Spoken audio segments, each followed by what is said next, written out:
She expected a cruel husband, but found a warrior who chose redemption. The land out past Black Mesa was silent that spring, still cold at night, but dry enough for hard, honest work. John Grizzly Carson had been alone out there for most of the season, just him, his tools, and the slow rhythm of rebuilding what time and wind had worn down. His ranch wasn't big, just a square of hard-baked land tucked along the base of the Painted Desert. A patch of earth too dry for corn, but good enough for grazing when you kept things modest. That's how he liked it. Modest, predictable, no debts, and most of all, no visitors. At 45, he'd lived more years in silence than in company. He remembered riding with scouts back when the Apache conflicts were still fresh and the territory ran hot with raids and revenge. He'd lost a friend on one of those rides, a Navajo elder named Hoka, a man of patience who could read a story in the bent of a blade of grass and make a fire with 2 damp sticks and a prayer. They'd ridden under a white flag to meet soldiers who swore they came to trade. Ambush followed. Hoka died with the dust of a broken treaty in his lungs. John never quite forgave himself. After that, he stopped chasing meaning and started building fences. No one could die from fence posts and dry cattle, or so he told himself, night after night, as coyotes threaded needles of music through the dark. The world out here, friend, it's a lonely place. The wind whispers through the canyons like the ghost of a lost love, and the sun sets in a blaze of glory that only serves to remind a man he's watching it all alone. A man can build fences, can build a life, but what he's really doing is building walls around his heart. So if you're out there, just listening, don't leave this campfire without dropping a sign. Hit that button. Tell me you're there, that you believe in these stories. He needed to know someone still did. He was stretching wire along the southern edge of his land when he heard it, a sound sharp enough to break the hum of wind and hoof flies. Not cattle, not birds. Human and hurt. He straightened, cocked his head, held his breath. A second cry reached up from the wash, a clipped yell, followed by a buckboard's clatter, then curses skidding across rock. His gut tightened. Trouble. John had a code. Mind your own business. It was the law of the desolate and the damned. You ride into another man's mess, you get tangled. Out here, tangles meant blood.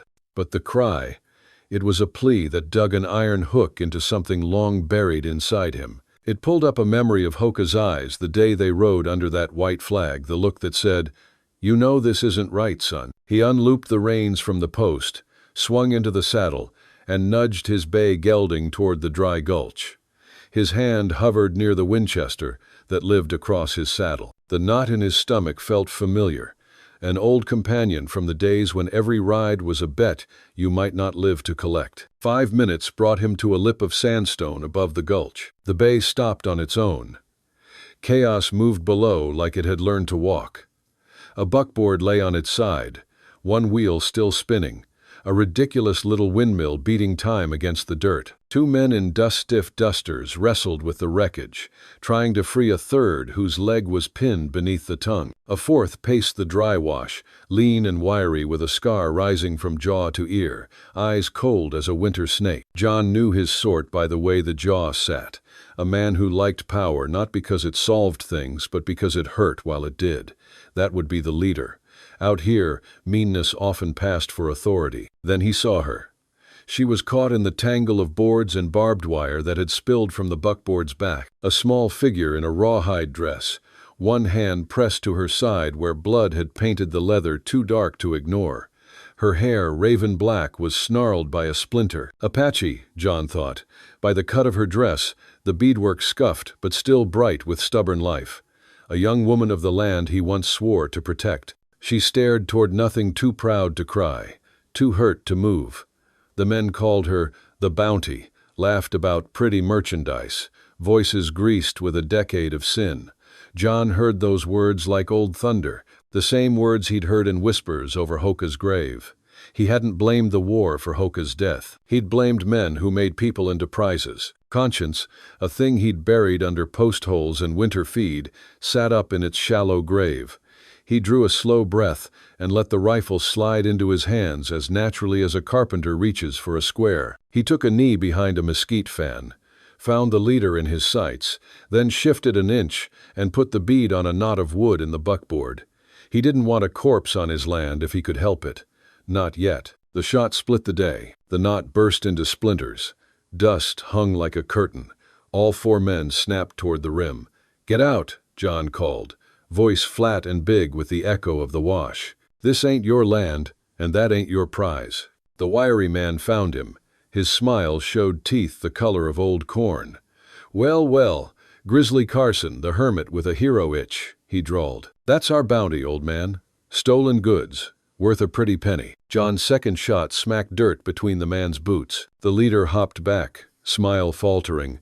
"Leave her," John said, "and get off my land." Silence weighed the proposition. The leader scanned the ridge, measured the distance, counted choices like chips. He jerked his chin to the 2 at the buckboard. "Leave the cart," he snarled. "Mount up." Then to the pinned man, "You break it, you keep it."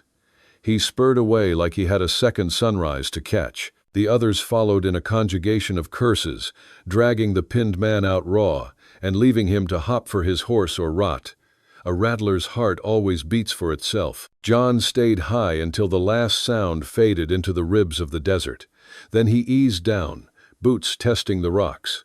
He kept the rifle tucked into the curve of his arm. The young woman breathed in quick, sharp stitches, lips drained pale beneath dust. He crouched by her, set the rifle within reach, and let his voice be the thing that moved first. "You're safe enough for now," he said. "I'm going to cut that wire off you." Her eyes met his, not pleading, not trusting, measuring. He'd seen that look in mares that had been whipped one time too many. He worked the barbs with a fencing tool, snipping the wire like he was mending his own line. Blood welled anew when the last thorn freed her dress. She didn't make a sound. He slid one arm under her shoulders and felt heat fever brewing. "All right," he murmured. "Up we go." He lifted her like a bundle of reeds and set her across the saddle. The bay stood patient, as if he understood the weight was a human thing more than a physical one. John swung up behind and used his left arm to cage her steady. The right kept the reins and a half hold on the Winchester's stock. The ride home was careful, a long thread of hoofbeats stitched into the desert's hide. Once, he felt her breath stutter. He talked to her about nothing, fencing, staples, maverick calves, the way the spring stars sat closer than in winter. You talk to a hurt creature to give pain something else to listen to. The cabin opened to them like a dry hand to water. Timber walls, stone hearth, one bed, one chair. His life had been boiled down to what didn't rot. He shouldered the door and set her on the cot. Flame from a single oil lamp cut a slice of amber through the dim. He brought water to boil, set needle, thread, and a short, clean knife on the table, a doctor's parody. He washed his hands until they felt more like his again. Then he split her dress and cleaned the wound. The bullet had skirted bone, playing a mean joke on muscle instead. He worked in silence, lips pressed thin, needle rising and falling like a little shuttle weaving a new edge to her life. She hissed when the hot water hit. He nodded to her like they'd shared a thought. "Yeah," he said, voice low as mesquite smoke. "That part hurts." He packed the wound with boiled cloth and bound it with linen stripped from a sheet nearly as old as the war. When it was done, he sat in the chair and watched her breathe. He fed the fire with small sticks, the way you feed a weak heartbeat. He ladled water into a cup and touched it to her lip. She didn't reach for it, but she swallowed when he tilted. Outside, the desert exhaled. He let the quiet take the lead. She didn't speak the first day, or the second. On the third morning, fever brushed her cheeks, and he bathed her brow with cloths that steamed the chill from his hands. He changed dressings, checked for angry redness, sniffed for rot war hospitals, had taught him the nose knew before the eye. Between chores, he ladled broth, salted little, spiced with the single bay leaf he hoarded for company he never expected to have. She watched him with eyes that didn't blink too often, like a hawk testing wind. He didn't ask her name. Names were thoughts you earned. If she wanted to talk, her voice would find the path. In the meantime, he ran his ranch like any other week.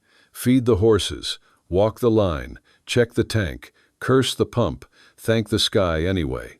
Only, Life had shifted one notch to the right.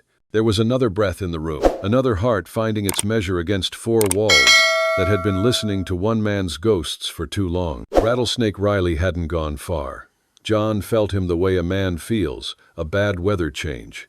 He knew the kind of spite that couldn't let a loss go quiet. The county road rose just enough that a patient watcher could see the cabin's little curl of smoke and imagine what lived below it. Riley would be out there, waiting, chewing on the stringy meat of revenge until it went down. On the fourth morning, the air tasted strange, still, heavy, as if the desert itself were waiting to hear a verdict. John put hay to the gelding, knocked ice from the trough with the heel of his glove, and walked back to the barn. An old satchel sat on the bench, half buried in a coil of wire and a broken bridle. He hadn't opened it in weeks. 3 sticks of dynamite lay inside, snug in wax paper tools, not temper. He'd traded a miner for them to blast stubborn rock from a drainage cut. He turned one in his palm, powder and promise. He slid it into the inside pocket of his coat without thinking. Insurance isn't a plan, it's a feeling. He closed the satchel and set it back beneath the choke of leather and dust. A sound from the cabin drew him sharp, metallic, not the sigh of boards or the shuffle of blankets, a cocked hammer. His body remembered how to run before his mind caught up. He hit the door with his shoulder, rifle up, and found the young woman at the window, both hands on his Winchester, face pale. But her eyes weren't on him. They were locked on the doorway, as if the wood itself might grow teeth. A low growl rolled in from outside, the kind of sound that finds your bones first. John stepped to the jamb and squinted into the gray day. Rattlesnake Riley stood 12 paces from the cabin with a chain in his fist. On the end of it, a grizzly, big, scar-rubbed, eyes old with a kind of knowing you don't want to understand. Riley's grin looked wrong on his face, like someone had carved it there with a dull knife. "Come on out, Grizzly," he called, voice high and bright, with the cruelty of a boy pulling legs off insects. Or, "I'll send my friend to fetch the lady." The bear huffed, head low, claws raking dust in lazy question marks that promised answers you wouldn't like. The young woman made a sound so slight it might have been a breath-breaking, yet the room tightened around it. John thought fast and found nothing he liked. A shot might not drop the beast. A shot at Riley might loose the chain. He worked the angles while his heart hit boards like a thrown boot. Then another voice came, thin and steady, wearing the shape of his old friend. "A man's honor isn't in his victories, but in his choices." He looked at the young woman. Her hands trembled on the rifle, but her gaze met his without flinching. There it was again, the thing that had dragged him off that fence line, a will to live that made room for no one's pity. He slid the bolt back and eased the door open a hand's breadth. "Let the woman go," he said. "I'll come out." Riley laughed, and the bear twitched an ear as if annoyed by the sound. "You think I'm a fool? She's the purse. You both come out, or I take the house apart and count the pieces after." "Oh." John's jaw tightened. He felt the shape of the dynamite against his ribs like a coin you don't spend unless the world ends. Insane, reckless, necessary. He turned to the woman and kept his voice small, a little thread just for them. "When I step out, get low behind the table. If I say run, you run and don't look back." She shook her head once, fierce and quick. "No." The single word surprised him, low and sanded smooth, like a river stone. "Yes," he said, not unkindly. "Live first, arg later." He nudged the door wider and stepped into the morning. The bear swung that massive head and found him. Riley's smile came back like a bad habit. There he island. John held his rifle at his side, palm open to show nothing twitchy lived in it. He shifted a step left, sighting not the bear, not the man, but the ground between them where a blue bunchgrass tuft had managed to be green. He pulled the short fuse from his pocket and the stick from his coat. He'd cut fuses in the war with less time than he had now. Riley's grin thinned.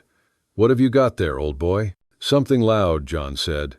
He struck the match on his belt buckle, heart climbing into his throat at the familiar sulfur kiss. He touched flame to black string. The fuse hissed awake. He counted to 2, no more, and threw. The world cracked open. Dirt and light burst like a bad miracle. The bear reared, bawling, pain and fury braiding into a single sound that turned marrow to slush.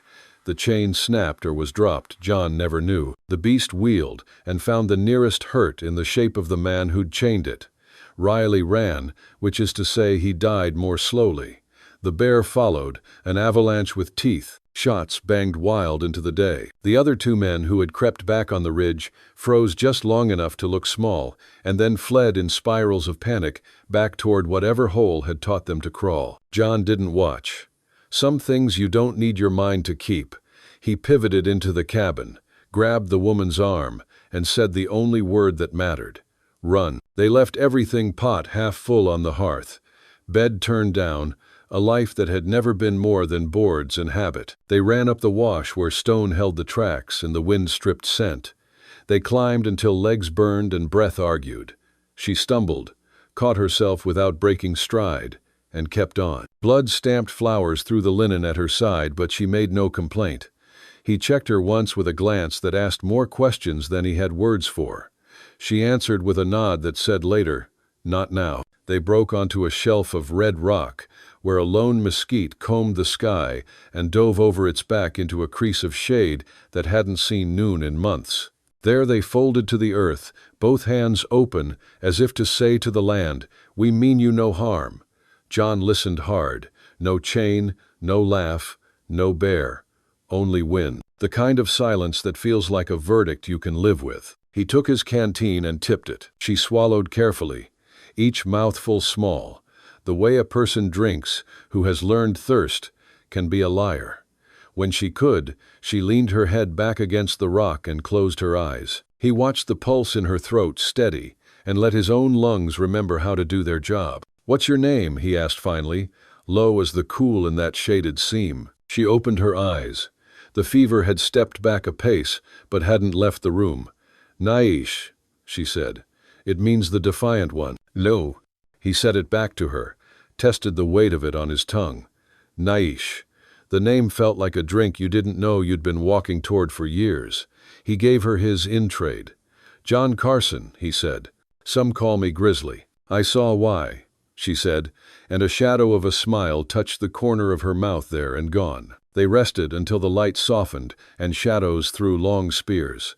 He checked her bandage. Blood had seeped, but the stitches held. She pulled a small leather pouch from under the torn hem of her dress, shook it, and a quiet pharmacy fell into her palm. Dried leaves, a twist of bark, seeds that smelled faintly of rain. He watched her grind a mix with a stone she found, then moisten it with water and press it into a cloth.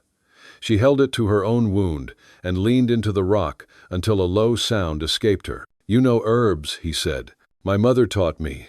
My grandmother taught her." She looked at him, a question behind her lashes. "You know how to sew a wound." "War taught me," he said, "and a few mares who didn't want what was good for them." That drew a real smile, pain crooked but true. "Men are like mares," she said, "always certain they know better than the hand that tries to heal them." He huffed something that might have been a laugh if you had good ears. The heat in his shoulder woke then, like an ember that had been pretending to die. He touched his shirt and came away with red brighter than he wanted to see. Nature's eyes narrowed. "It must come out," she said. "What must?" "The splinter of metal or wood you carry in there." She pointed with the calm of a person who understood exactly what pain could do and exactly what it couldn't. "Lie down." He lay on the rock and watched the sky flatten into evening, one star needling through blue. She found a flake of obsidian caught in the dust, turned it, tested the edge, and sterilized it with the last tongue of their small fire. Her hands were steady. "Breathe," she said. "In when I say, out when I say." It reminded him of breaking colts, how your breath could be the difference between a new friend and a story about scars. He breathed. She cut. The world shrank to the line between her eyes and the bead of sweat that traced a path down her temple. Pain rattled his teeth, then quieted to a bone-deep ache when she plucked a dark shard free. She packed the wound with crushed bark that smelled like green thunder and bound it with a strip from what was left of her dress. When it was done, they both sat very still with the kind of silence you respect, because it just saved your life. "We can't go back," he said. "No." She looked toward the north where the land climbed toward canyon country. There is a place. Hidden. She didn't say more, not yet. But something in her, some filament of hope that refused to burn out, pulled his gaze along that invisible trail. They waited until night took the edges off the world. Coyotes tuned their throats. The moon rose late, shy behind a skein of cloud, silvering the bone-white driftwood in the wash. He dozed, then woke to find nature awake, watching the sky like it owed her an answer. "You should sleep," he said. "Sleep is a door," she said softly. "You must be careful which house it opens." He thought of Hoka then, of the old man's hands mapping a wind, of how he'd said the land kept score in ways men only sometimes understood. "I knew a man," John said, "who could tell you where a deer had thought about crossing a river 2 days ago." "A good man," she said, not asking. "The best I knew. He swallowed a night, cold lump. I failed him." "Did you kill him?" The question came without malice. "No." Then you did not fail him in the way that matters." She let her head fall back to the rock. "You are here. You pulled me from iron teeth. You did not leave me. This is the only ledger I keep." He turned that over in his hands until the edges didn't cut so much. The night stretched long and thin. Somewhere far behind them, a bear huffed at dreams or memories. John let the sound pass through him without catching. Near dawn, the air cooled in that sudden Arizona way that feels like forgiveness. He rose and found his legs willing. The pain in his shoulder had dulled, crowded out by a dozen smaller aches that read as proof he still lived.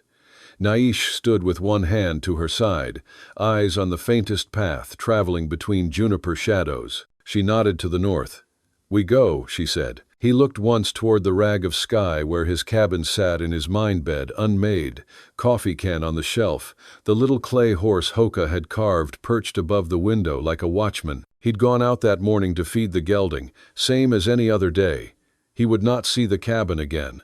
The thought bit him, then let go. Some places are built to be left behind, so you can carry the part that mattered. They started walking. By midday, heat pressed down like a hand trying to make them kneel. They worked the draws, staying in the old water lines where green dared the Sunday Naish, set the pace patient, brutal, sustainable, like the drum of a long song. When he faltered, she slowed without comment. When she faltered, he said nothing and simply moved so his shadow could cover her for a few steps. Language builds itself where two people want the same thing. In the afternoon they found a seep, one of those shy little gifts that hides under rock like a secret. They filled the canteen and let water string from their wrists and watched the dust on their skin turn to maps. He caught her watching his hands, the scars, the broken knuckle that never set right, the pale line where a rope had burned him to the bone.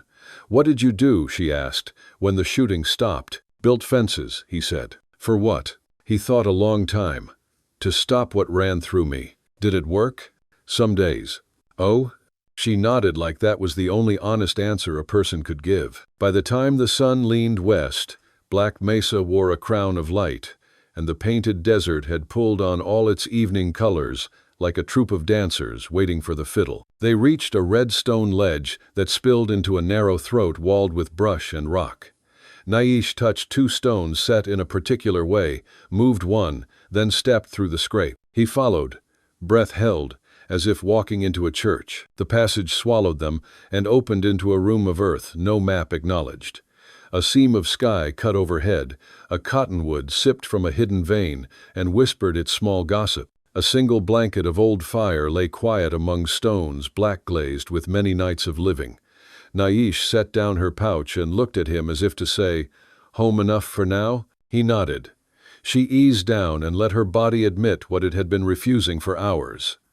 He knelt to examine her wound, no new bleeding, heat less. "You did well," he said. She lifted an eyebrow. "Men are like mares," she repeated. "Say it again, and I will believe you can be taught." He smiled into his palm so she wouldn't see how much the exchange cost him. Then he gathered wood, small and careful, the way you'd gather a child's trust. He struck a spark that caught at the second try, and flame began to tell its old story. They ate what there was jerky softened in water, a handful of prickly pear seeds she had wrapped in cloth. He brewed coffee thin enough to see the bottom of the cup and thick enough to remind a man why mornings exist. As night fell, He told her about Hoka, how the old man had taught him to read wind, how to know when a horse was lying, how to walk into a room with his hat in his hands and mean it. He spoke like a man moving a stone so water could find its channel again. She listened without comment, which is the most respectful way to listen. At the edge of sleep, she spoke a name that wasn't his, and flinched like hands had reached for her in a dream. He didn't touch her. He said her name instead, softly, like the word itself could stand guard. Naiche. She exhaled and let go of whatever fist held her breath. The fire found a steady rhythm. A nightbird argued with itself in the cottonwood. John let the weight leave his bones, one finger at a time. Before sleep took him, John reached into his coat and laid the last 2 sticks of dynamite on the ground between them. He looked at the woman he had pulled from iron and wire, at the shadows painting her cheekbones into something both fierce and unbearably human, and thought, I will not fail this one. Not by action, not by silence, not by walking away. Dawn would bring choices. It always does. And the desert keeps score. If you enjoy the story, hit that subscribe button right away. And if you don't, then just hit the like button anyway, to keep more Wild West love stories coming. The 4th morning came with the silence of a grave. Frost powdered the shadowed side of the corral rails and made the bay's whiskers glitter when he breathed. John fed the horses, knocked the skin of ice off the trough with the heel of his glove, and felt that old, uninvited sense a man gets when the world is about to ask for more than he's got. It wasn't a sound. It was the shape of the air. Still as a church before the widow starts crying. He cut across the yard toward the barn to check the bins, meaning to count hay he'd already counted twice, meaning to lay hands on ordinary things until ordinary came back. The satchel on the workbench snagged his eye. Half sunk under a coil of wire and a broken bridle, it looked like a small grave someone had decided not to finish filling. He flipped the flap. 3 dynamite sticks lay in waxed paper like candles for a service nobody wanted to attend. He'd traded a miner for them to pop rock out of a drainage cut. Tools, not temper. But out here a tool is what you ask it to be. He turned 1 stick in his palm. Powder and promise, he thought. He slid it into the inside pocket of his coat, without ceremony, same way a rancher might ease a knife into a boot. Not a plan. Insurance. He closed the satchel and set it back where it could keep pretending it was part of the clutter. A click cracked the quiet, sharp, metallic, wrong. Not a floorboard complaining, or a hinge remembering winter. A hammer. Cock. The bucket hit the earth. He moved before the thought finished forming, boots eating the 10 paces to the cabin, shoulder through the door, rifle up in one smooth, old motion. The woman stood at the window with both hands on his Winchester, the barrel steadying against the frame. Her face had that flat color bad fever paints, but her eyes were live coals. Not looking at him, looking past him, at the rectangle of light where the open door made a target big enough to bury a man. The sound came again low, wrong, carrying a weight that makes a person's marrow want to climb out of the bone and run. A bear's throat, speaking a sentence people don't survive. John leaned a sliver of himself into the doorway and found the picture waiting.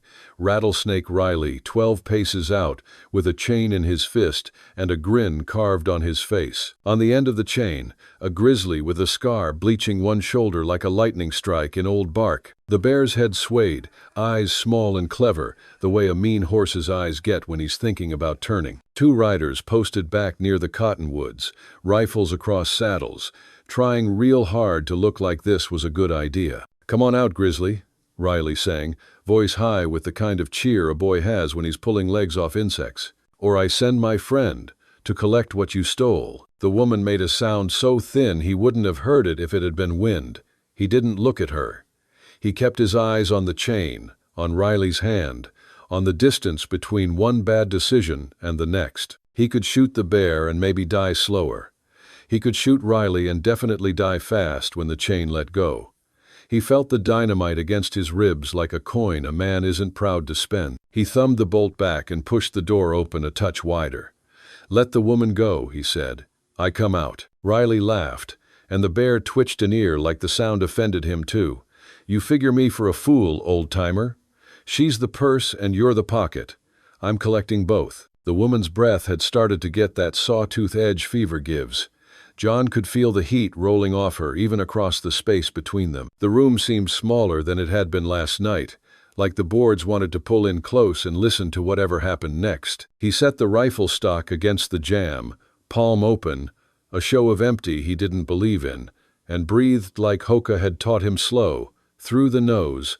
Make your heart walk, not run. Listen, he said, not turning his head. When I go, get low. If I say run, you run. No arguing, no looking back. The word run felt like a bridge they'd burn as they crossed it. No, she said, small and edged.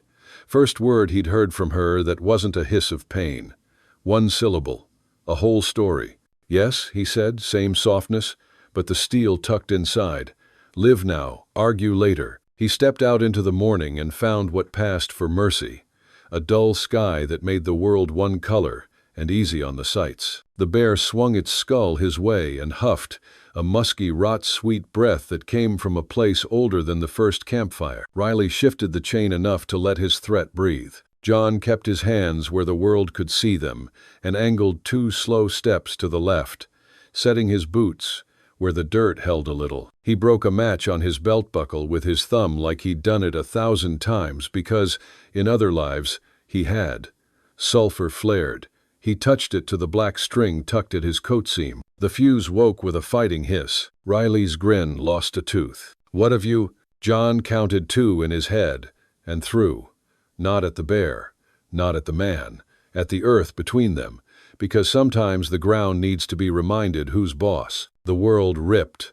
Light and dirt and heat rose up together like a miracle you wouldn't invite in your house. The bear roared. It's not a sound, it's a place, and it puts a man in it whether he wants to go or not. The chain went slack and then wasn't there. Maybe Riley dropped it. Maybe it broke. Doesn't change the next part. The bear turned on the closest pain it could name.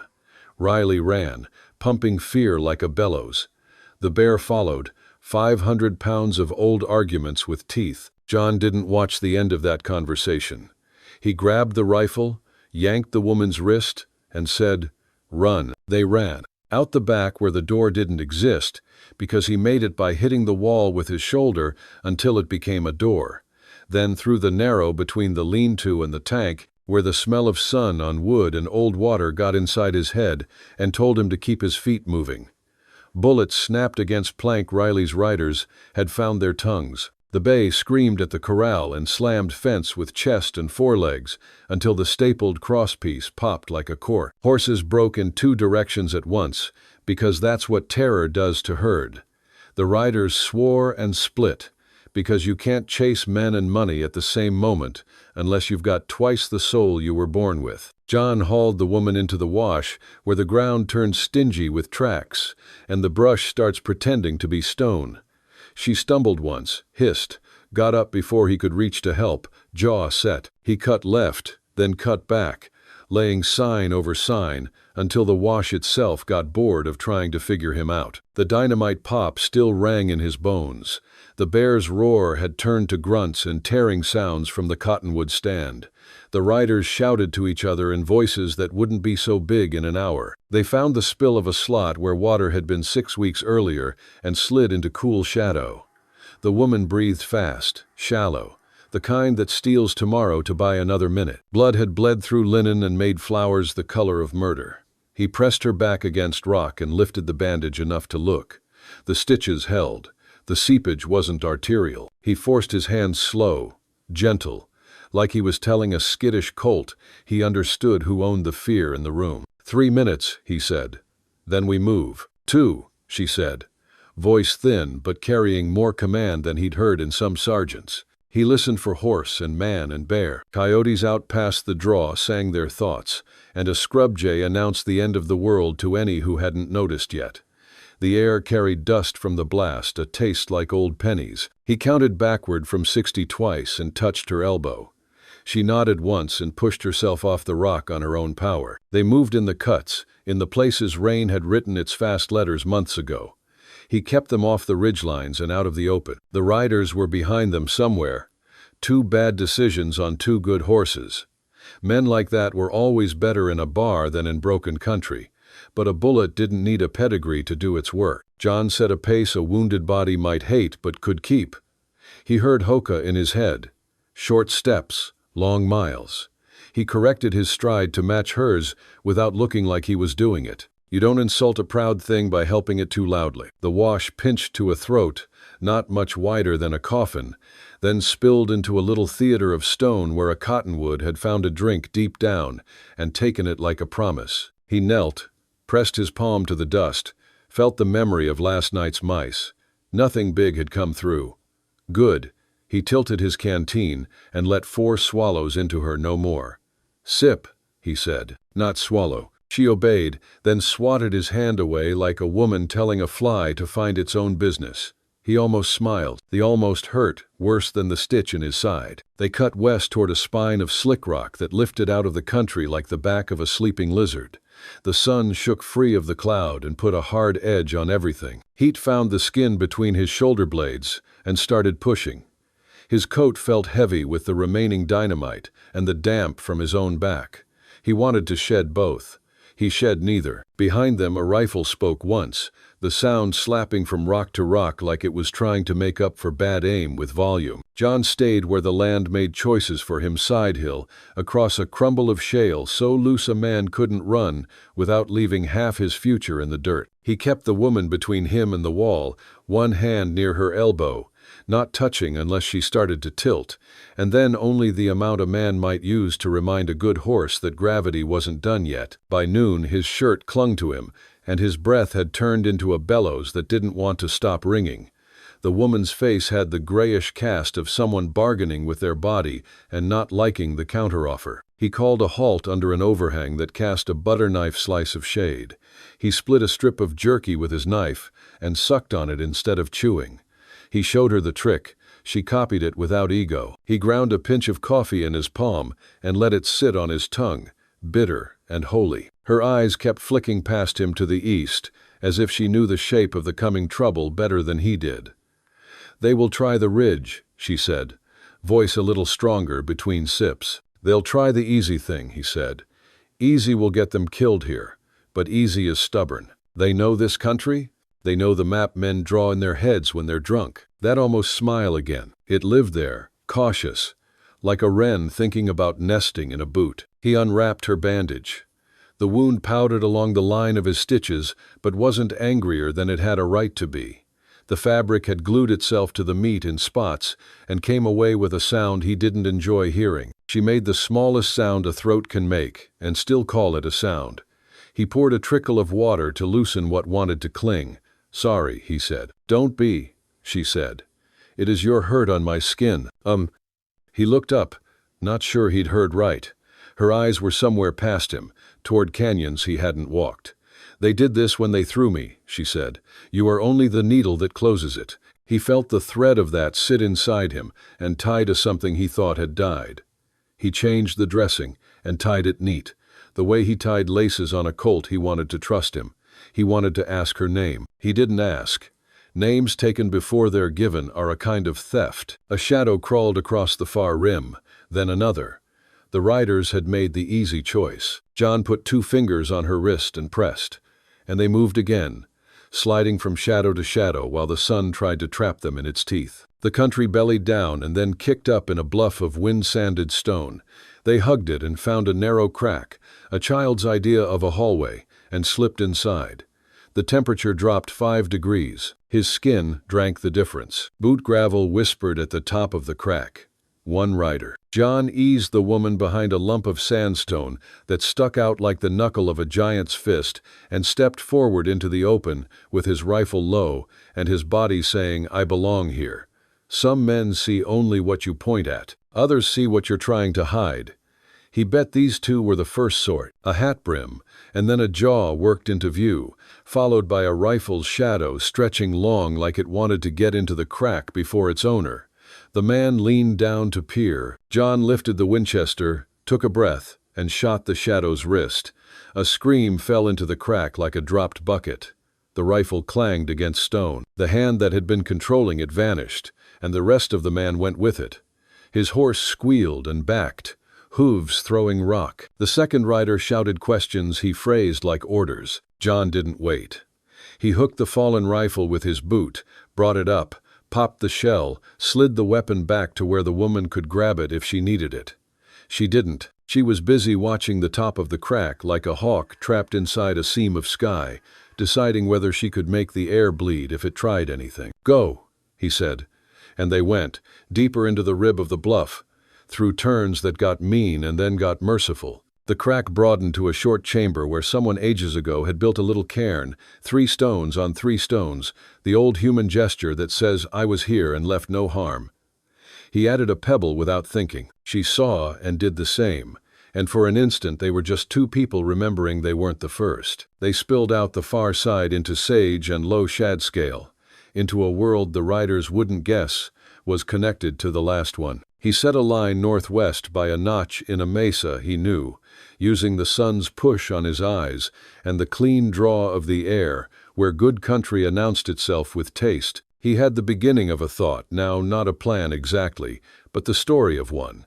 The country toward Canyon de Chelly began to rise in his mind, those sandstone walls holding their own weather inside them. He'd only seen that land from a distance, from the kind of maps soldiers draw, and the kind of stories old men tell when the fires burn down and the room feels safe enough to remember kindness. Afternoon wore its edges off and turned to the hour when coyotes tune. The woman's steps had gone small and exact, like each one cost the same coin, but the price kept going up. He touched the small of her back. Not a push, not even a guide. A fact. "I am here." She didn't move away from it. They found a seep, no larger than his hatband, and made a cup of both their hands to share it. Her fingers were cold as riverstone. "We cannot go to your cabin," she said, first time she'd named a place in the conversation. "It's not mine anymore," he said. Saying it made the truth simpler. "It'll be a pile of ash and a story for children by now if the bear didn't get bored.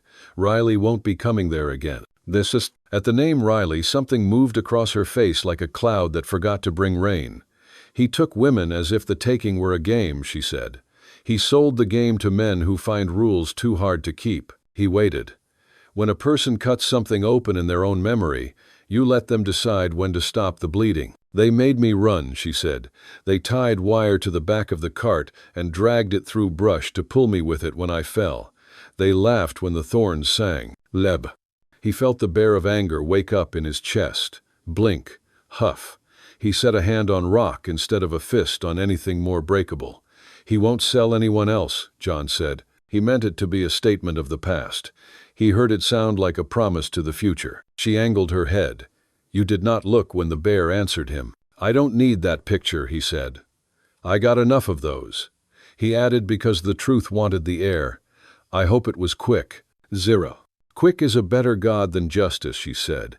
"Justice thinks too much of its own face." They moved on, a little lighter in the legs, for having shared the weight in the mouth. The land turned to shelves and steps, a place Rain had decided it preferred to stay. A smear of cottonwoods marked a deeper cut, but he kept them away from it. Trees are shade for men and answers for trackers. He wanted neither right then. He followed spines of rock, set their feet in slick rock where prints don't keep, backtracked once and laid his tracks over his tracks, and then left none at all for 20 paces. The old soldier in him admired the old thief in him, and tried not to make a fuss about it. Toward evening they came to a red stone ledge shouldering out above a basin painted with low grass and pockets of rabbit brush. Shadow had grown brave by then, and the heat had unfastened its hand from the back of his neck. He called halt, because his body would have anyway. He made a small fire in a trick pocket of rock, one of those places flame goes to be polite. He brewed coffee from the last grounds in the can and poured it into a tin cup he split between them. She made a face like medicine. He smiled into his shoulder and pretended not to see it. He unwrapped her bandage again, hands clean as he could make them, knife wiped on cloth that had seen soap more recently than he had. The wound looked like a thing halfway between angry and ready to make peace. He dabbed it with water that had learned to be generous. She dug into the little pouch she carried and set out dried leaves and bark in a little fan. Choosing by smell and by the way, the bits looked next to one another like she could read in their color what they wanted to be when they touched blood. She chewed too, spat their paste into her palm, mixed it with a drip from the canteen, and smoothed it into the wound. It smelled of green thunder, and when the air hit it, his eyes watered. "For pain," she said, "for rot." Her voice had gained a notch of strength. "You know your business," he said. "My mother knew. I am her shadow," she said. Then softer, as if telling the fire rather than him, "She did not live to see this spring." He waited again. The story that wanted to stand up didn't. She folded the pouch with neat fingers and tied it shut with her teeth and a small knot. He finished the wrap and tied it true. The act of it, two pairs of hands agreeing on a simple mercy, put a kind of quiet between them other silences couldn't. They ate jerky and prickly pear seeds, and he found a stub of biscuit in his coat he'd forgotten and broke it into small, ridiculous, holy pieces. The sky did what it always does in that country, set itself on fire to remind the earth who pays the bills. He felt the day leave his muscles like someone untied a knot they'd been hiding behind his shoulder and forgot to charge him for the favor. She dozed and flinched and spoke a name not his. He said her name in his head because he did not own it with his mouth yet. He watched stars needle through blue and thought of the last 2 sticks in his coat and the half-day of water left and the long way to any place that would take them in. The thought should have made a hole under his ribs. Instead, it made a room with a window. He slept badly, the way he always slept when new trouble had put its head down in his camp. When he woke, the fire had slumped into its own arms, and the woman was awake, sitting with her back to the rock, watching the pale ribbon of east begin to think about light. "I would take you to a place," she said, voice a little raw with night. "A hidden place. My people have it like a hand keeps a coin." She glanced at his shoulder with a frown that was more math than worry. "You can walk?" "I can," he said. "It wasn't a lie if you let the word carry the weight of you anyway." "We must," she said. "The men will bring others, or they will become braver than the land." He shook the coals into a last lick of flame and killed it with a handful of dirt even though it could have died on its own. Small habits make big survival when the country is listening. He kicked their bed places into nothing any tracker worth his salt wouldn't notice, but he did it anyway. It made the part of him that used to answer bugles feel like it had earned its biscuit. They moved at first light, that hour when the desert is as close as it ever gets to forgiving you for being alive. His shoulder had gone from knife to ache. He favored it without looking like he was favoring it, because pain is a kind of horse give it the reins, and it'll take you somewhere you didn't ask to go. She set the line now, a thin compass inside her pointing toward country he only half knew. They skirted a basalt field, where black stones glittered like spilled night, crossed a sand flat where their feet made prints a child could read, and then mounted to slick rock that took their sign away like a church takes a confession and keeps it. Once, a bull snake moved across their path like a rope someone decided to throw too late. She stepped over it with respect and no fear. He did the same and felt the day count him as passable. By mid-morning, heat had leaned its shoulder into the world again. She found them a path that held to Shadow's edge and led into a box that looked like it would end a man but didn't. He recognized nothing and everything, form made by water and wind and time conspiring the way they always do when nobody's watching. The taste of the air changed mineral, damp, secret. Somewhere underneath their feet, water considered a plan. He fell twice. Once when the shale decided it had put up with him enough. Once when his boot caught a root that had no business being there in a place where roots shouldn't live. The second fall tore something in his shoulder that made his mouth say a word he wouldn't say in front of a church. He tasted brass. She hauled him up with a hand that didn't weigh more than a handful of feathers, but had the will of a thunderhead. "Breathe," she said. 3 in, 4 out. He did what the voice that had saved his life told him to do. The world came back into focus from the corners. The riders were gone now, or behind them somewhere trying to convince their courage to turn into competence. He didn't spend coin trying to guess which. He spent it on his feet. The country began to hint itself towards something else, walls rising a little steeper, the sky narrowing to a strip a tall man could measure with his outstretched arms. She quickened half a pace like a person who has begun walking downhill after too much up. "Close," she said once. He liked how the word sounded in her mouth. He liked that he didn't mind admitting it to himself. They came to a throat of rock so narrow his shoulders scraped both sides even with his bad one trying to behave.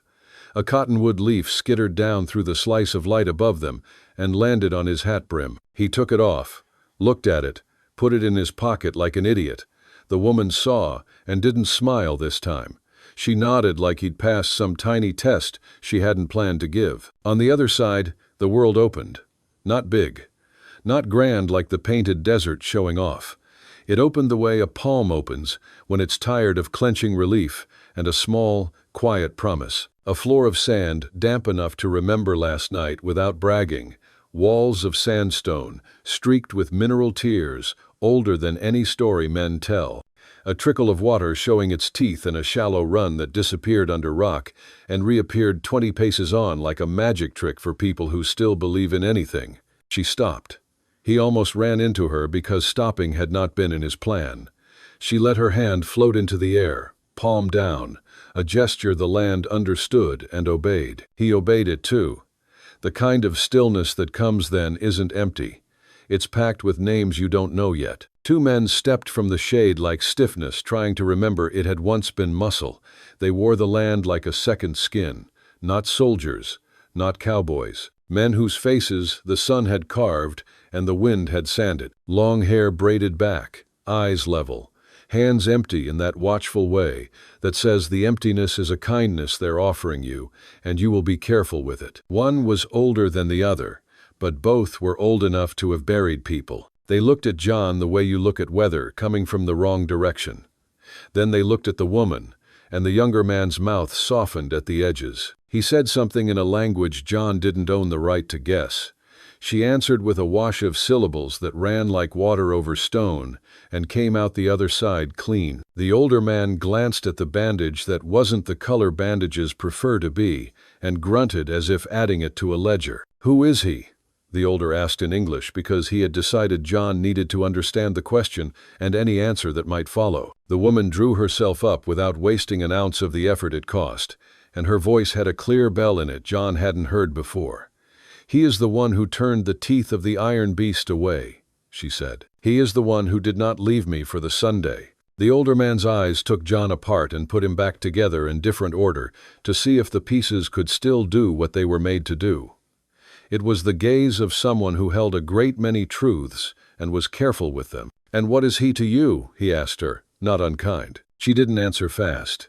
He saw the moment she decided to say the thing that would cost her more now but save her more later. "He is under my protection," she said, "and I am under his." The older man gave that little chin dip men use when they're honoring a thing they don't have the leisure to call beautiful. He addressed John then. "Your shoulder," he said, nodding to the place pain had built its fire. "You will let our women look at it. You will take our food if we give it. You will keep your gun with the barrel down and the mouth of it closed." "I can do all that," John said. He kept his hands where they'd been, empty and quiet. "I can do it twice if you like." The younger man's mouth almost found a smile he seemed surprised to own. He stepped aside and gestured, palm toward the earth, inviting them inward. The woman went first, because that is how a person carries pride without making it heavy. John followed, because that is how a person learns the rules of a place that does not owe him a thing. They crossed into the small canyon, and the temperature dropped like a fever breaking. The air smelled of wet stone and something green he couldn't name. A woman with hair the color of ravens' backs and eyes that belonged to the same bird stepped from a lean-to woven of willow and gestured to a flat rock near the trickle. John sat because sitting was the right thing to do. He felt 12 years old and 5,000 years old at the same time. The woman rinsed her hands in the water and touched his bandage with the gentleness you use on a sleeping child and the decisiveness you use on a horse that's about to kick. She clucked her tongue once at the smell of the poultice approving. She spoke to the younger man without looking away from the work. He translated in a voice that had not had to do that very often. "She says the mixture is good. She says your stitches are honest. She says you were a fool to run this far with that much fire in your blood. But she understands that fools sometimes make the best choices if a woman tells them which ones to make." John tried to laugh. It came out like a cough. "Tell her she's right on all counts." "She knows," the younger man said. It wasn't a boast. It was a weather report. A child skittered near bare feet, hair like a night that hasn't decided whether to keep its stars. He stared at John with a seriousness children own and adults misplace. John lifted a hand and turned it palm up, then turned it palm down, slow and silly. The boy did it back, slower and sillier. The older man, who had haunted the edge of the scene like a stone that walks, watched that exchange the way a person watches a door open from across the room. A thing small and large happened at once. It did not change history. It changed the afternoon. The woman finished with his shoulder and snugged the bandage in place with a knot that would have held a boat in a hard current.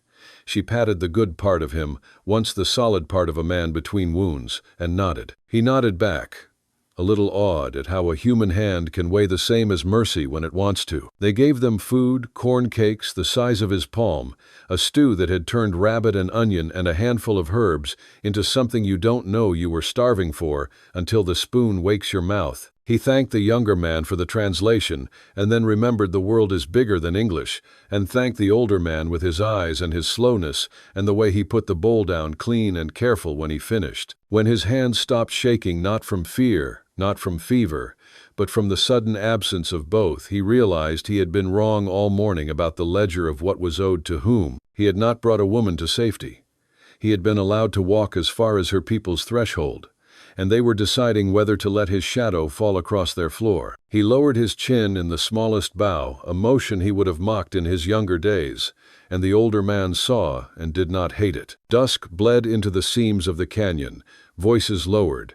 A hawk called once from the rim and got the last word of the day. The younger man came to where John sat and settled into the sand like a brother who hadn't been born to him. He indicated the far wall where red handprints walked along a ledge just above reach. Old ones, he said, nodding. They tell us we do not start the story. We only choose not to ruin it. John looked until he felt the truth of that open his ribs to make room. The younger man followed his gaze a long time without needing to speak, then said the thing that would define the night. You should sleep, he said. Morning is when we decide what to do with the rest of the trouble you brought us. John surprised himself. I brought you less than I left behind, he said. The younger man's mouth did the almost smile again. That is not nothing, he said. It is a beginning. Vent. Across the small world of the canyon, the woman, his woman in the sense that the word owned him, not the other way around, folded her blanket and lay down with her back to a wall that had seen more years than a man can count. She did not look his way. She did not need to. The fact of her being in the same piece of earth was loud enough to keep him awake longer than was wise. He let sleep come slow, like a stream the drought hasn't killed yet. In the blue just before dawn, when birds weigh whether to bother with singing, John woke to the older man standing over him with the particular stillness only elders own. The man's shadow lay across his chest like a blessing that could change its mind. He spoke in English not because he wanted to, but because the moment asked for it. You will go, he said. Not today. Soon. Men hunt. Men tire. Men forget. But some men do not. You have made a hole in a bad man's world. Others will try to stuff it with new bad.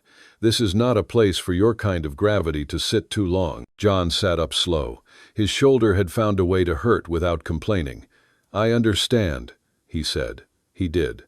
You don't ask a house that isn't yours to hold your storms. The older man's eyes did that taking apart thing again, and then rested on the part of John that had stayed upright when the rest had gone shaking. She asked that you be given our leaving, he said. John frowned. Your leaving? When we send our own to a long path, we put in his hand a small bundle, so the first mile has a taste that isn't dust, the older said. You will take our leaving when you go. You will not make a mess behind you. You will carry our name for you like a stone in your pocket. What name? John asked, before his good sense could pull on the reins. Hozo, the elder said, making the sound live in the air between them. Balance, rightness, harmony.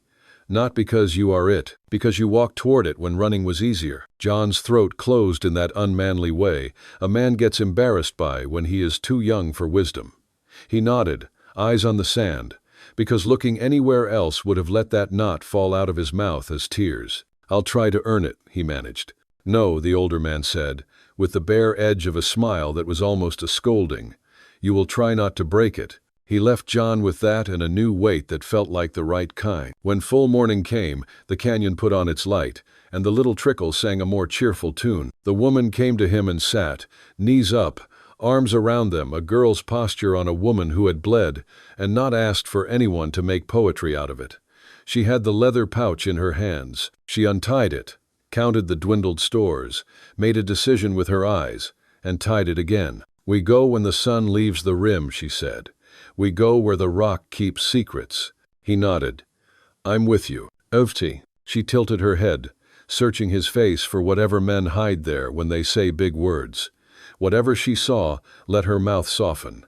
"Good," she said, "because to go alone is to teach death your name." They did not leave that hour or the next. They let the place accept their memory the way the sand accepts a footprint that knows it will not live the day. They ate, they drank, they learned 2 children's names, and the children learned the shape of John's laugh when he remembered a joke Hoka had told him 15 years ago about soldiers and horses and the arrogance of both. He did not tell them the punchline. He let the sound of it be enough. When the sun finally peeled itself from the rim, they rose. The older man gathered a small bundle and put it in John's hand without flourish, a strip of dried meat, a twist of blue cornmeal, a length of red wool, like a line back to a home that was not his. John closed his fingers around it. It weighed almost nothing. He knew it would weigh more than anything else he carried. They stood at the crack that was a door. The younger man lifted his chin toward the west. "Men with guns like to think a town called Salvation is a good place to make their beds," he said. "If any that followed you live, they will look for more of themselves there." John let the name slide into him and set up its tent. He looked at the woman. She had already decided what west meant. He decided too. They stepped into the throat of stone together. The air squeezed them and then gave them back to the wider world a little different than it had found them. The land beyond wasn't safer or kinder or more theirs. It was just next. Sometimes next is all you get and more than you deserve. They crossed 30 paces into the first shadow, and John felt the day tip under his boots, the way a boat tips when a second person climbs in. Not danger. Weight. The right kind. He adjusted without looking down. The woman's shoulder brushed his for the length of a heartbeat and a half.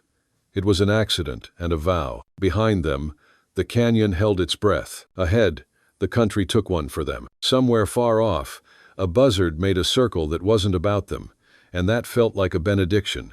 Somewhere nearer, the wind crawled up a slope and remembered a winter it wanted to tell raw grass about. John put his hand against the dynamite under his coat, like a man checking the pocket where he keeps his least bad idea, and promised himself he'd find a way to walk through the next trouble without lighting it if the world gave him any choice at all. By late afternoon, the land opened just enough for a road that wasn't a road to appear 2 faint ruts where other choices had worn their habit into the dirt and left it for anyone who couldn't invent a new one. They took it because time had turned into a wolf nipping at their ankles.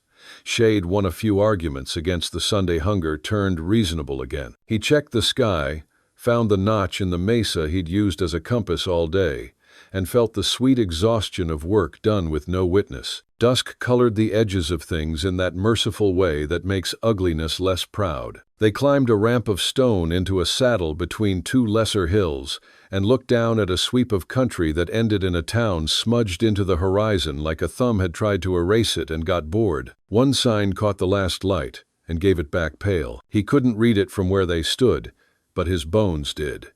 Towns calling themselves Salvation are either lying or begging. The woman took his sleeve not from fear, from mathematics. "We will need food we do not have," she said. "We will need news we do not want." "Yes," he said. He didn't ask if she knew what the name of a place could do to a person. She'd already lived under worse names. They stood there long enough to count 3 bats. Then they started down. Night gathered its skirt around their ankles as they walked toward a town that had never asked for either of them and would not be thankful if they arrived. The road didn't care. The road only knew how to go. Behind them, the last order of day finished itself. Ahead, a different kind of light weighted lamps about to be broken, Men about to make choices, a saloon with a bad name and a worse owner. John moved into the dark and felt the part of himself that had built fences click into place with the part that had ridden into ambushes and lived. He didn't love that it still fit. He loved that he knew where to set it down when the hour allowed. They reached a shallow draw and made camp without fire. He laid his coat over her, even though the night wasn't yet sharp, and discovered that some gestures don't check the weather before they leave the house. She pretended not to notice, and pretended worse, when she returned it half an hour later, because men are as proud as mares, and should be treated accordingly. He rolled on his side and watched the town's few lights pulse like a wound trying to scab. Sleep came stingy and strange. When it loosened its grip enough to let thought back in, he found himself saying a thing he hadn't planned out loud, voice so low it almost wasn't. "Tomorrow," he said, more to the space between them than to her, "we start taking back what men like Riley always think belongs to them." She didn't answer. She didn't need to.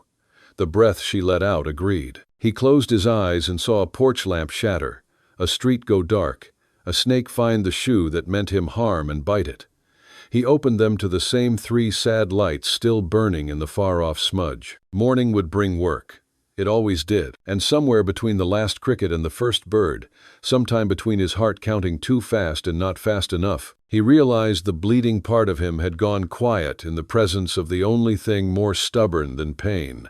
A reason. The rest of that day, the one that would begin with hard bread and end with a man facing a saloon door he had no business touching, waited beyond the rim of sleep, patient as a horse that knows its rider will come because the saddle has nowhere else to be. He slept, and the desert, which keeps score, set down its pencil for a while. Still here?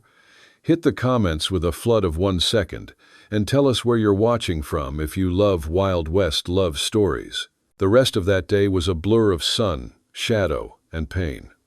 Naish and John moved away from the cabin. The scent of gunpowder lingered. John knew they couldn't go back. They were on the run, together. The bullet in his shoulder throbbed, a reminder of his choice. His world had been upended for a woman he'd met days ago, and some long-dead part of him was grateful for once.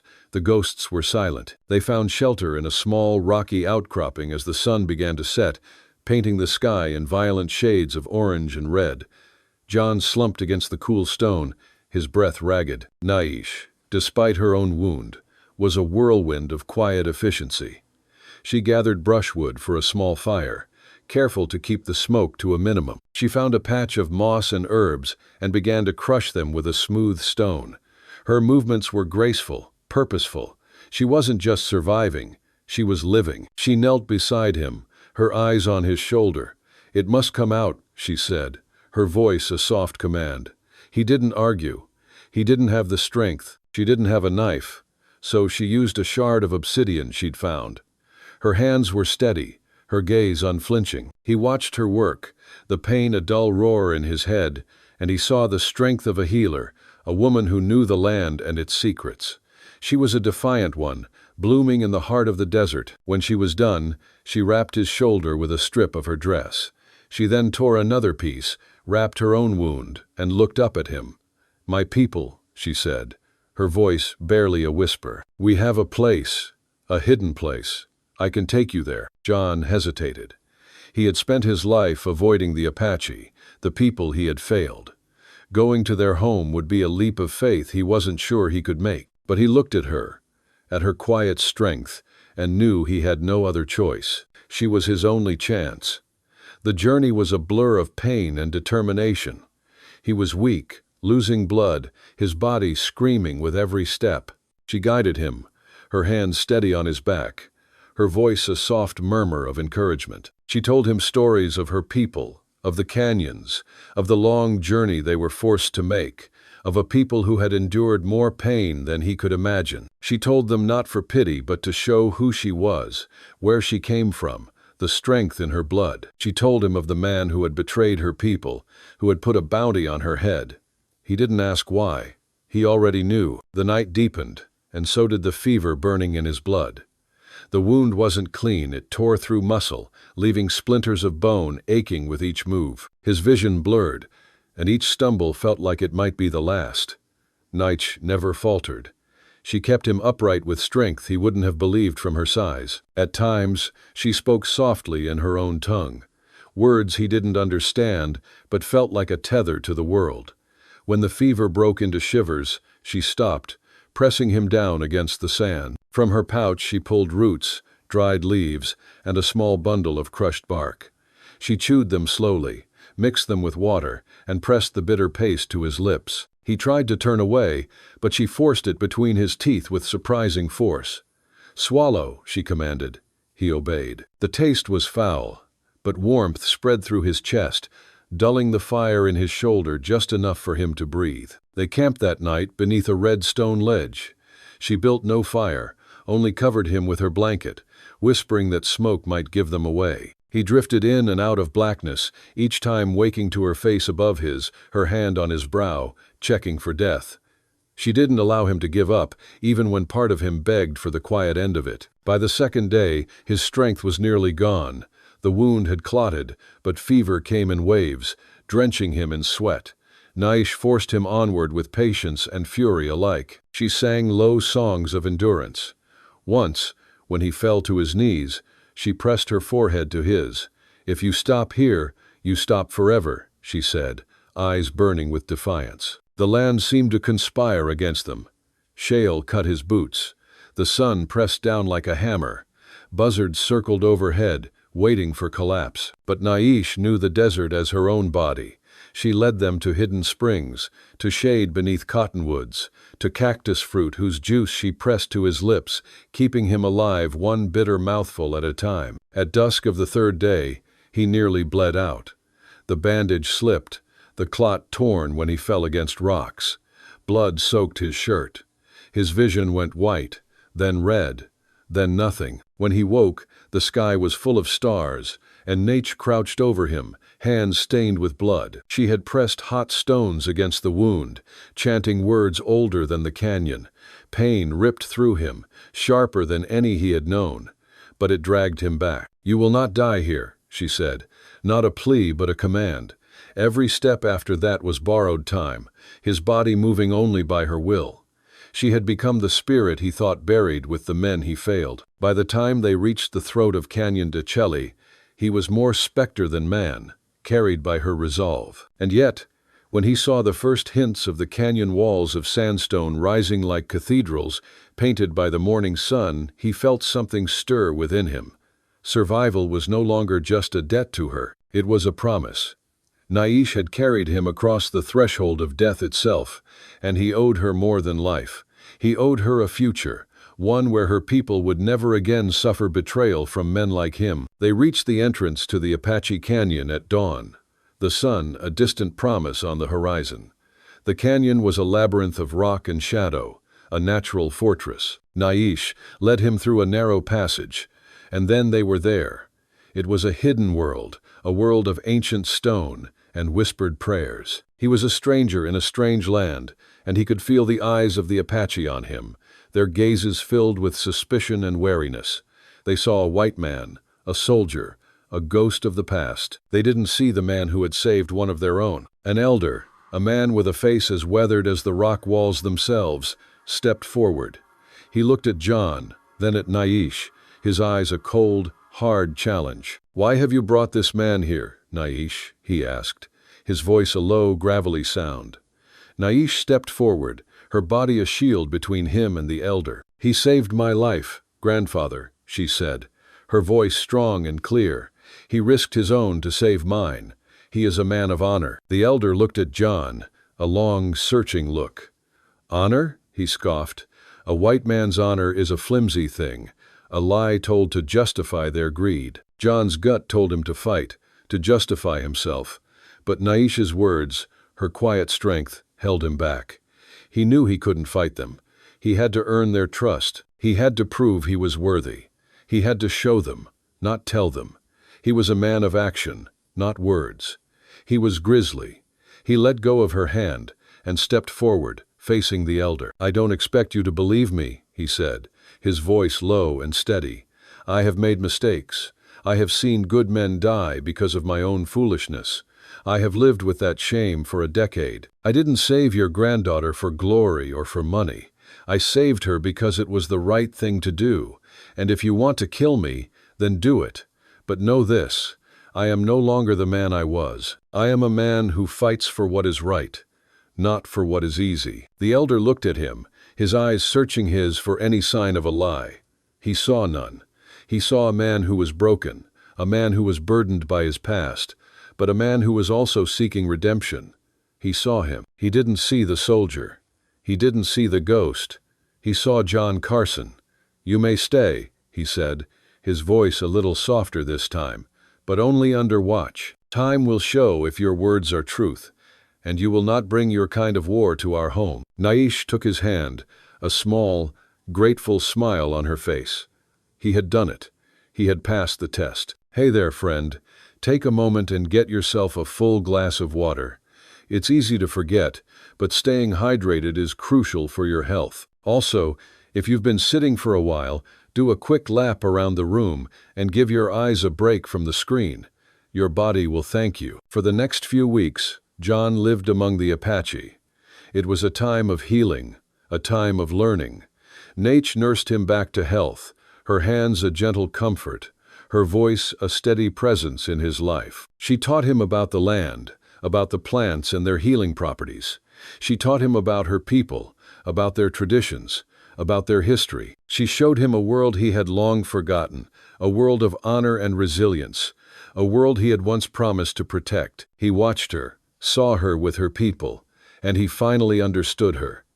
She was a woman who had been through hell and back, but she had never lost her spirit. She was a woman of strength and courage, a woman who had chosen to be a survivor instead of a victim, and in that quiet, hidden world, he found his purpose. Not as a soldier, not as a rancher, but as a man who had finally found his home. The weeks he spent in the canyon changed him. The wound in his shoulder healed, but the wounds on his soul began to mend as well. The Apache people, once suspicious, had begun to accept him, not as one of their own, but as a man who had earned his place. They called him Hojo, a word that meant balance, harmony, and peace.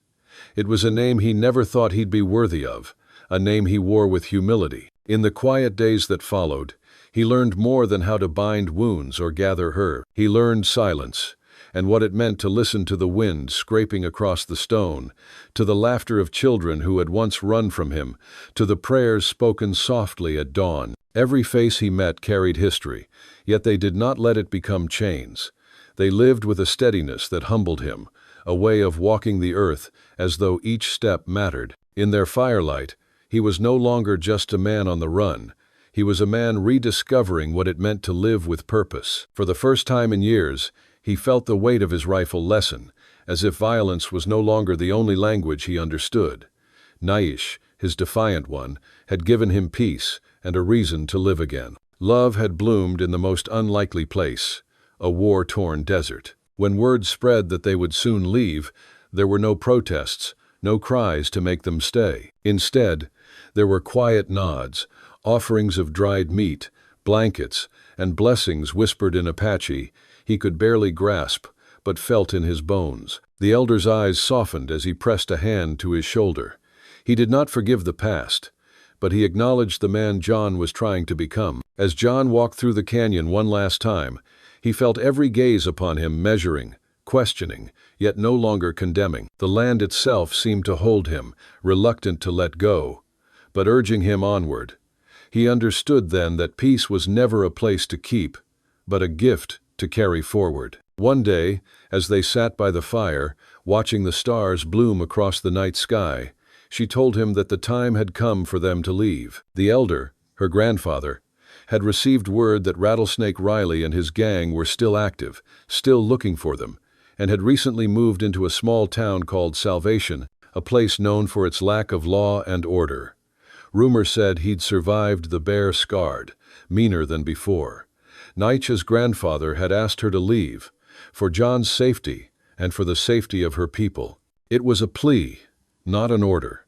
John looked at her quiet resolve, and he knew what he had to do. He wouldn't run. Not this time. "No," he said, his voice low and firm. "We're not running. We're going to face them." Naisha's eyes widened in surprise. "John, you can't. They're too many. You're no match for them." He took her hand, his fingers lacing with hers. "I'm not the man I was, Naish. I'm Hozo, and a man of harmony fights for what is right." He smiled, a small, weary smile. "This isn't a war, Naish. This is justice. And it's a debt I have to pay, not for myself, but for you, and for the honor of your people." She looked at him, a flicker of fear in her eyes, but also a deep understanding. She knew that he couldn't run, not after what had happened. They had to face their demons, together. She nodded, her hand tightening around his. "Then I will go with you, to fight by your side." They left the canyon the next day, their hearts heavy with a sense of purpose. The elder lent them 2 tough ponies and a small prayer bundle for the trail. They rode for 2 days, their bodies tired, their minds focused. They reached Salvation, a town that was anything but a place of dust and despair. It was a town of saloons and brothels, of men with guns on their hips and greed in their eyes. The kind of town that had created Rattlesnake Riley. They found a small, quiet livery stable on the edge of town, a place where they could lay low and plan. They learned that Riley had set up shop in the saloon, a place called the Devil's Due. He was lording over the town, his men a constant presence, their guns a silent threat. He had become the law, a twisted, brutal version of it. The townspeople were too afraid to stand up to him, their spirits broken, their hopes crushed. John couldn't just walk in and shoot him. He needed his training, his knowledge of the land. He had to be a ghost. Naish was his eyes and ears. She moved through the town with a quiet grace, her presence unnoticed by the men who had once hunted her. She learned their routines, their habits, their weaknesses. She was a silent partner, a deadly force of nature. She was the one who told him that Riley had a shipment of gold coming in from a nearby mine, a small fortune that would give him the power he needed to take over the town for good. That was their chance. They waited for the gold to arrive. They watched as Riley's men unloaded the crates, their eyes darting around nervously, their hands on their guns. John saw the fear in their faces, the greed that had consumed their souls. He knew that they were just pawns, just tools in Riley's twisted game. But Riley himself was a different story. He was the snake, the poison that had infected the town. John waited until the sun began to set, casting long, menacing shadows across the street. The town was quiet, the people indoors, too afraid to come out. John stood in the middle of the dusty street, his rifle in his hand, his heart a steady drumbeat. He saw Riley step out of the saloon, a triumphant look on his face. He saw John, his smile faltered. He recognized him. He recognized the man who had outsmarted him, the man who had taken away his bounty. "You," he snarled, his hand inched towards his gun. "You have a death wish, Grizzly." "No," John said, his voice echoing in the silence. "I have a purpose." He drew his gun, his movements a blur. But John was faster. He fired, not at him, but at the porch lamp above the saloon door. The glass shattered, plunging the street into darkness. He was a man who relied on sight, on brute force. John was a man who relied on instinct, on the shadow. Riley fired wildly, his bullets hitting the wall behind John. John moved, a shadow in the night, a ghost of the past. Riley was a good shot, but John was better. He had trained with the best. He had learned from the Apache. He was a man of the shadows. He moved, and then he was on him, rifle slung over his shoulder. His fist connected with Riley's jaw, a loud, cracking sound. He fell to the ground, his gun clattering uselessly on the dirt. John stood over him, his rifle aimed at his head. The townspeople, emboldened by the darkness, had come out of their homes, their faces filled with a mixture of fear and hope. "Justice is served," John said, his voice low and steady. "He is yours now. You can choose to live in the shadows, or you can choose to live in the light." Naish, his quiet strength, stood beside him, her hand a reassuring presence on his back. They had done it. They had faced their demons, and they had won. They had not only saved themselves, but had given a town a second chance at life. The townspeople, once defeated, were now filled with a new hope. They had seen a man of honor, a man who had fought not for himself, but for them. If you're watching on TV, don't hesitate, grab your phone and hit subscribe to my channel so you'll never miss out on our amazing characters. These are the stories of the Old West, where men and women had to fight not just for their lives, but for their very souls. Don't let these tales of courage, love, and redemption fade into the dust. Subscribe and keep the legacy alive. The dust of salvation lingered long after Riley had fallen. The silence weighed heavier than the gunfire hours before. People, worn faces, tired eyes, emerged like ghosts. They looked at John not with suspicion, but with something fragile: hope. A few picked up tools.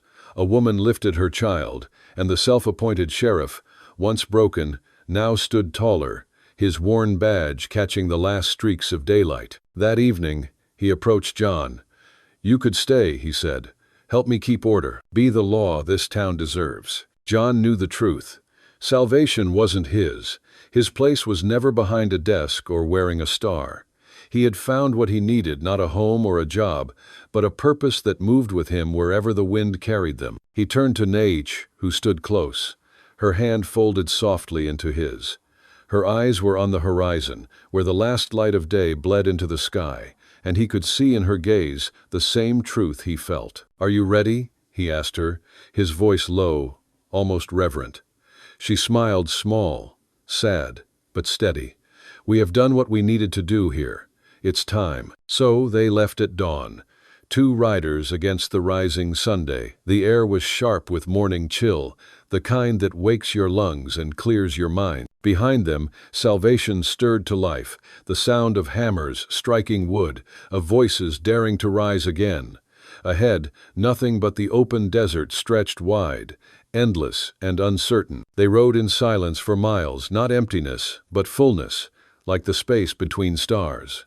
The desert, once barren, now felt alive. Every wind carried sage and dust, every horizon a new promise. They were not fugitives anymore, not broken remnants of war or bloodshed.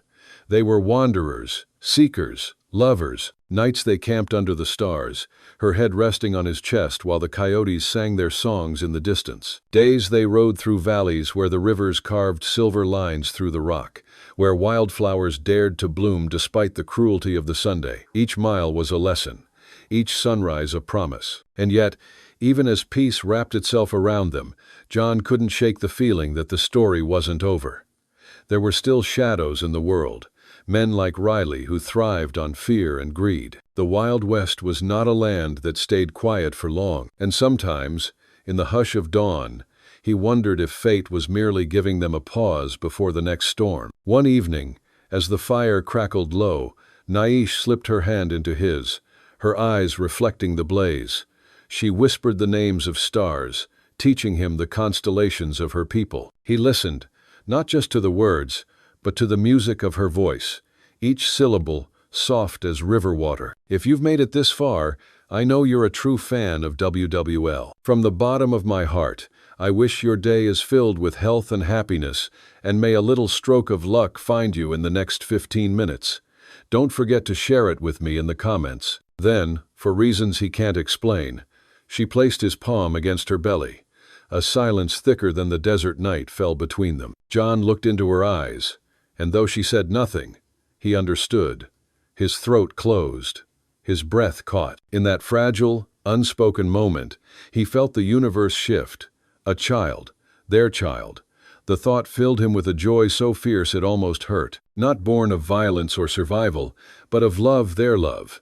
A miracle in a land where miracles were scarce.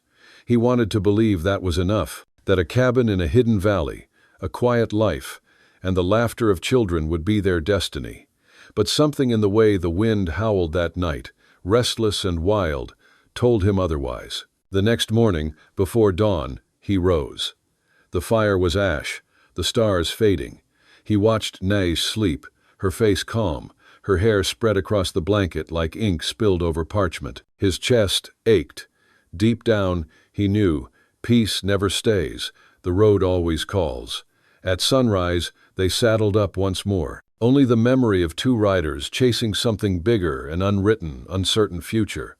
Perhaps they'd find that valley someday, or perhaps storms still waited. All he knew, as long as they rode together, the horizon would never end. And that's the truth about cowboy love stories. Never tidy, never finished, tales of freedom, healing, love that refuses to die.